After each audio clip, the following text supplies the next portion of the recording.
कि पालल पोसल मन के चिड़ैया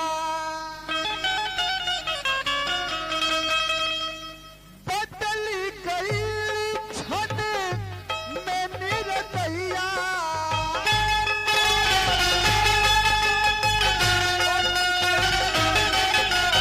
पालल पोसल मन के चिड़ैया बदल गई छन में निरदैया नेह के पिंजरा दूर गई नेह के पिंजरा दूर गई चिड़ैया दूर